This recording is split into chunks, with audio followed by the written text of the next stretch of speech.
네, 질문들 함께 하겠습니다. 시장 안에 궁금증들, 답답한 종목들, 그런 부분들 정말 많으시죠? 오늘도 좀 해결해 보도록 할게요. 오로라 투자자문 유창희 본부장 나와 계십니다. 어서 오세요. 안녕하십니까. 네, 오늘의 질문들 첫 번째 질문부터 가보도록 하겠습니다. 자, 오늘이 이 디데이더라고요. 네. 지스타 2024 네. 효과는 그러니까 게임주 쪽으로 주목도가 굉장히 높아야 되는 하루인 거는 맞습니다만 어제장에서도 뭐 시장이 안 좋아서 그랬던 걸까요? 네. 게임주들 반응이 없었어서 지스타에 대한 기대감이 좀 소멸된 것 같아서 좀 걱정입니다. 게임주 세 가지 포인트부터 챙겨보도록 할게요. 자, 주요 기업들의 신작 효과 기여도는 올라가고 있고 지스타를 통해서 트렌드를 확인해 볼 수 있고 본부장님의 토픽은 결국의 대장 크래프톤 바라보시네요. 자, 하나씩 이야기 나눠보겠습니다. 네. 올해 게임 그러니까 업계를 본다라면 화두는 제가 보기엔 신작이었던 것 같아요. 신작이 없지 않았나요? 흥행이 됐나요? 많은 그래도 기업들이요? 예전보다는 좋았었죠. 그래요? 예를 들어서 그 넷마블의 나 혼자 레벨업 상당히 그러니까 예상했었던 거 이상의 인기가 있었죠. 물론 3분기 실적은 조금 아쉬운 감이 좀 있었지만 그래도 그 전에 어떤 신작 뭐 나온다고 했을 때 막상 신작 나오고 나서는 이거 뭐지 하면서 주가에 악영향을 줬었던 경우가 많았는데 이번엔 그러지 않았다는 것이죠. 또 넥슨 같은 경우도 약간 게임이 좀 기대감을 좀 가져갔던 게 있었고 NC소프트도 약간 아쉬운 감은 있다라고 하는데 그래도 나쁘지 않았다는 것이죠. 그러니까 예전에는 신작이 출시되기 직전까지는 기대감이었지만 막상 출시가 되면 뭐 달라진 거 없잖아 하면서 세론이 나왔었죠. 네, 세론이 나왔었는데 지금은 오히려 신작 이거 새롭네 하는 느낌들을 주는 작품들이 좀 많아졌어요. 그러니까 약간 예전처럼 MMORPG로 일변도가 아니라 조금 콘솔 게임 같은 느낌도 좀 있거나 턴제 게임 이런 부분들이 다양화된 부분들이 소비자들의 욕구를 많이 충족시켜줬다 생각을 좀 하고 있고요. 그러다 보니까 이제 올해 지스타가 조금 더 주목을 받을 수 있는 거죠. 왜냐하면 뭐 내년 혹은 내후년 앞으로 어떤 이런 트렌드가 어떻게 변화가 될 것이라는 거를 좀 한눈에 알 수 있는 거죠. 그래서 이번에 44개의 국가가 참여를 하고요. 한 1375개의 기업이 참여를 한다고 합니다. 그래서 충분히 여기에 대해서 뭐 대상을 받거나 좀 이슈가 되는 작품을 가지고 있는 업체들은 조금은 더 투자자의 관심을 좀 받을 수 있다 생각을 좀 하고 있고요. 그리고 또 하나는 이제 말씀드린 것처럼 트렌드를 확인할 수 있다는 부분들 좀 보시면서 접근하시되 우리가 이제 그동안은 이제 MMORPG 위주로만 우리가 좀 많이 있었다라면 요즘에는 많이 바뀌었어요. 바뀐 부분들이 좀 있었고 또 이게 또 중국 규제 완화에 대한 어떤 기대감들도 계속 가져갈 수 있다 생각을 좀 하고 있습니다. 그래서 업황 자체가 좀 바닥에 대한 어떤 기대감들 감안한다라면 요즘에 좀 게임주들이 사실은 주가가 좋지 않아요. 어저께도 시프트업 같은 경우는 거의 한 10% 가까운 하락을 보여주기도 했었고 크래프톤은 정말 좋은 실적을 보여줬음에도 불구하고 실적 발표하고 나서 20% 이상 그러니까 한 3일 동안 연속적인 하락이 나오면서 20% 정도 하락을 했고 오히려 NC소프트 같은 경우는 실적이 안 좋았음에도 불구하고 주가는 조금 견조한 모습을 보여주고 있습니다. 그래서 업체별로 조금 다른 모습이긴 하지만 저는 만약에 토픽을 본다라면 여전히 크래프톤을 볼 필요가 있다 생각을 좀 하고 있어요. 상당히 좋은 실적 계속 이어가고 있고 또 이게 우리나라에서만 국한된 게 아니라 뭐 인도라든지 북미 시장 또 중국 계속해서 이용자가 늘어나고 있는 걸 본다라면 저는 최근에 주가가 좀 과도하게 하락을 했다. 모 증권사에서는 과거의 공모가를 회복하는 데 시간이 걸릴 거다 하면서 또 실망감으로 주가가 하락을 했지만 길게 본다라면 크래프톤만한 회사는 없지 않을까 판단하고 있습니다. 탑픽으로는 크래프톤 받았는데요. 최근의 조정은 기회다. 오늘 장에서 빠지면 그때 들어가도 되겠어요? 딱 진입 타이밍을 놓고 봤을 때요? 진입 타이밍을 본다라면 시장 자체가 조금 불안감은 좀 있어요. 그래서 뭐 오늘 당장 들어간다라기보다는 하루 이틀 정도 그러니까 지금은 급락이 나온 상황이죠. 급락이 나왔다는 얘기는 뭐냐면 아직은 여기가 저점이다 아니다를 명확히 말을 못한다는 거죠. 그러면 여기서 좀 버텨준다라면 좀 이제 이틀 정도 도치가 좀 나와준 거죠. 그래서 여기서 조금 더 약간 상승 하락이 좀 반복이 되면서 한 일주일이나 2주 정도 시간 경과가 된다면 네. 충분히 모아갈 수 있는 위치가 되지 않을까 판단하고 있습니다. 지금 당장에 오늘 사라라는 관점은 아니시고 네. 게임주 내에서 탑픽으로 골라주셨고 좀 어느 정도 시기를 보면서 매수 타이밍 노려보자. 크래프톤 탑픽이고요. 3개월로 봤을 때 11% 빠졌고요. 6개월로 봤을 때는 크래프톤이 올랐네요. 14%의 상승률 가리키고 있습니다. 지금 29만 4천 원 선인데 네. 어제 종가잖아요. 네. 그럼 결국에는 목표가는 또 어디로 바라볼 수 있을지 30만 원 넘어서겠죠? 그렇죠. 일단 지점 고점대를 봐야 된다고 생각하고 있어요. 그러면 뭐 35만 원 선이라고 보고 있고 그러면서 또 다시 뭐 40만 원 갈지 여부는 그 이후에 봐야 된다. 그래서 저는 한 28만 원 이하 정도서부터는 좀 매수 괜찮다? 좀 매수 괜찮다 생각 좀 하고 있습니다. 예, 알겠습니다. 전고점 35만 원 선 바라보면서 탑픽 크래프톤 가져가 보겠습니다. 두 번째 질문으로 넘어가 볼게요. 자, 두 번째는요. 한국전력이 좀 달라진 것 같아서 어제 시장 그렇게 안 좋았는데 한국전력이 장중에 한 6%의 급등, 종가로는 3% 상승 마감이 됐었거든요. 자, 세 가지 포인트 잡아보겠습니다. 한국전력. 전기요금 인상 및 국제유가 하락으로 최근에 좀 수혜를 보고 있다. 금리 인하 그리고 환율 안정에 대한 기대감. 목표가는 25,000원을 바라보자인데요.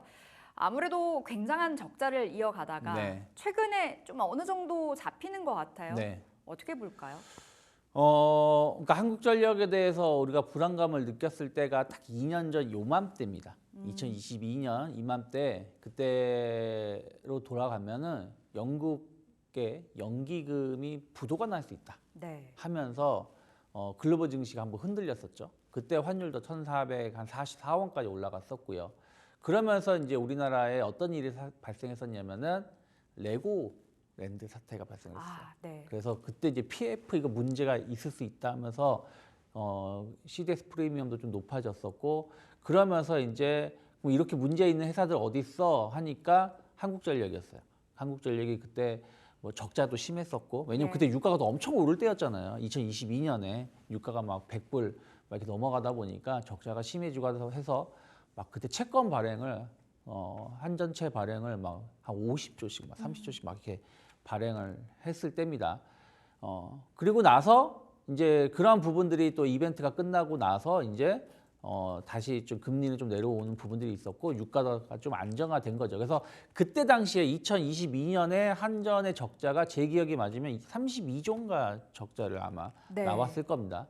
그리고 32조 6천억. 네, 32조 6천억 정도 적자가 그 1년 동안에만 나왔었고 그 다음에는 적자가 이제 한 몇 조 단위로 좀 줄어들었었죠. 줄어들다가 이제 올해 흑자를 보여주게 되는 거죠. 그래서 올해 만약에 한 5조 원 이상의 흑자 전환을 한다라면 최근 작년 정도 적자 나온 건 다 보존이 가능할 정도의 금액이라 보시면 될 것 같아요. 그래서 네, 이때 여기 나와 32조죠. 있네요. 그리고 작년에 5조, 올해 5조가 수익이 나오면 작년 적자는 보존이 되는 거죠. 그래서 일단 이렇게 나오게 된 게 결국에는 이제 유가 하락.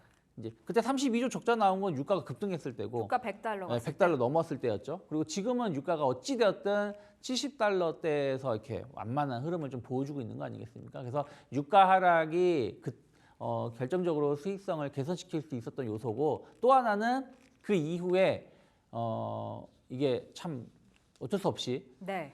우리 적자 이렇게 심하니까 전기요금 올리겠습니다.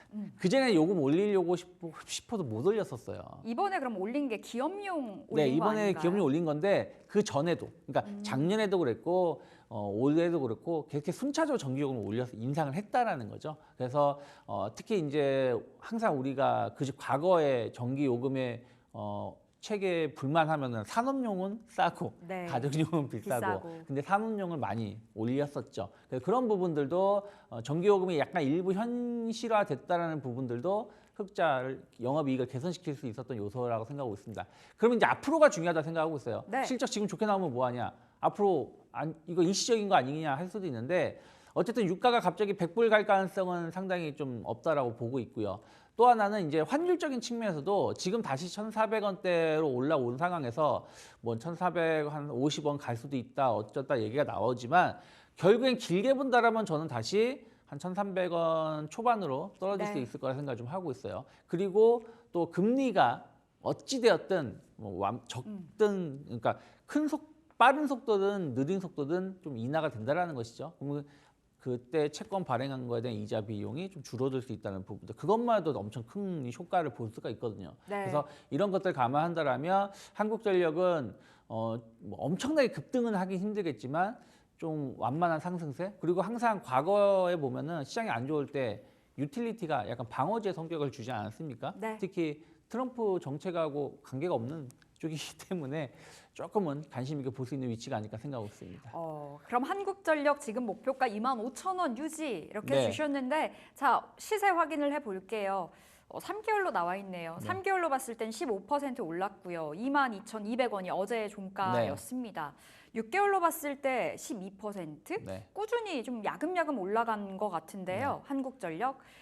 그럼 지금 자리 25,000원까지 바라본다면 꽤 높은 자리네요. 네. 연초에 3월 달에 가격대가 25,000원이거든요. 그러니까 네. 사실 그렇게 높은 자리는 아니에요. 22,000원에서 25,000원이면 10%에서 한 2, 3%인데 이렇게 갈 길이 멀어 보이죠. 그렇죠. 이게 차트로 보면 되게 멀어 보이는데 금방 저는 갈 수 있다 생각하고 시장이 조금만 안정화가 된다면 금방 갈 수 있다 생각하고 있고 그리고 만약에 25,000원을 간다라면 그 이후에는 조금 더 열려 있을 수 있다.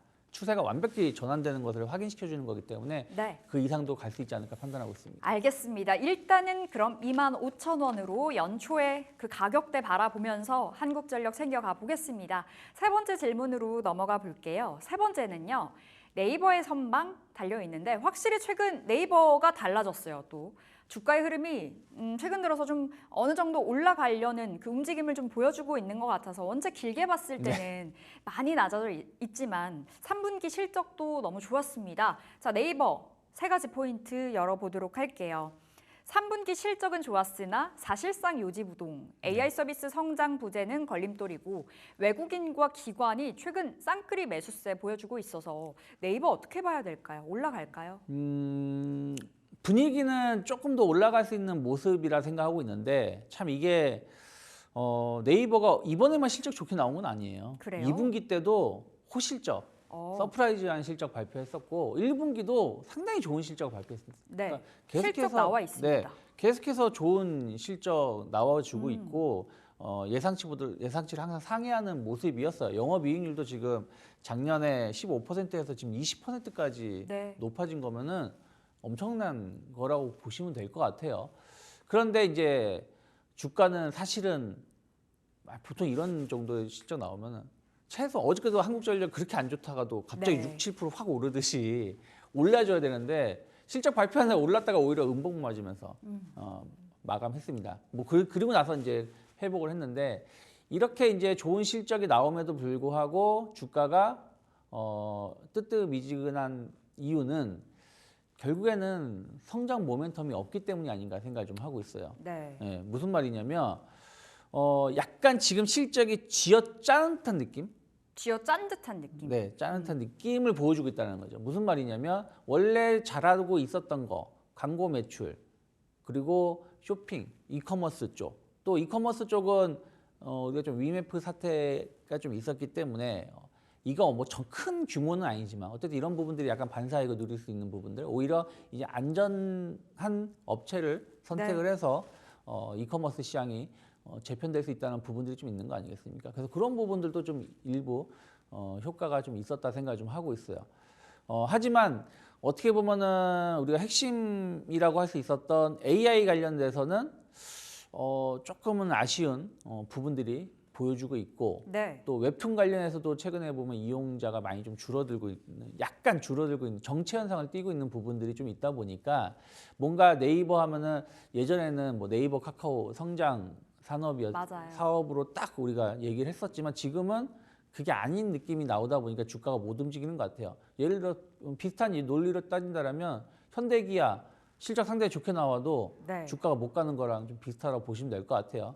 하지만 이제 이 부분에 대해서 네이버가 계속해서 좀 준비를 하고 있다. 우리 이번에 믿어달라. 이런 말을 하고 있기 때문에 외국인하고 기관들은 좀 저가에 좀 매수를 좀 하고 있는 것 같아요. 예전보다는 좀 인식이 좀 달라진 부분들이 좀 있어서 이게 엄청나게 가파르게 오른다는 말은 못하지만 조금은 더 약간 시장 수익률 대비해서 좀 좋을 수도 있다. 왜냐하면 네이버가 최근에 계속 발표하는 것들이 뭐냐면 주주 환원 정책이거든요. 네. 많은 현금을 자사주 소각이라든지 배당으로 쓰겠다고 했기 때문에 이런 부분들 어떤 밸류업에 대한 어떤 기대감을 감안한다라면 조금은 상승이 더 나올 수 있지 않을까 판단하고 있습니다. 지금 자리 원차 이제 많이 낮아져 있다 보니 그리고 참 소외를 많이 받았었잖아요. 네이버가 좀 어느 정도의 반등은 나올 거다 봐주셨는데 자 그럼 목표 주가 어디가 괜찮을지 차트 열고 확인을 해볼게요. 네이버 실적은 좋았으나 주가는 뭐 그렇게 큰 폭의 상승은 보이지 않았는데 3개월로 봤을 때는 15% 넘게 올랐거든요. 그럼 어디로 보세요? 목표 주가요? 일단 저는 한 20만 원 정도 20만 원이요? 까지는 충분히 가능하지 않을까. 그래봤자 10%입니다. 네, 얼마 안 되네요. 네, 아주 높게 잡지는 못하고 있는데 일단은 지금 바닥을 다지는 구간이라 생각 좀 하고 있어요. 여기서 보시면 이렇게 해서 이제 직전 그 5월달 고점대를 돌파시키려고 하고 있기 때문에 이게 돌파가 되면 그다음에 이제 3월달 네. 고점대가 이제 20만 원이기 때문에 저 정도까지는 충분히 연말까지는 기대해 볼 수 있지 않을까 생각하고 있습니다. 네, 네이버는 일단은 목표가 20만 원으로 설정을 해보도록 하겠습니다. 지금 자리에서 한 플러스 10% 정도 바라보시면 되겠네요. 자, 이렇게 세 가지 질문들 오늘도 챙겨봤고요. 여기서 질문들 인사드리도록 하겠습니다. 자, 오늘 오로라 투자자문 유창희 본부장 함께했습니다. 말씀 고맙습니다. 고맙습니다.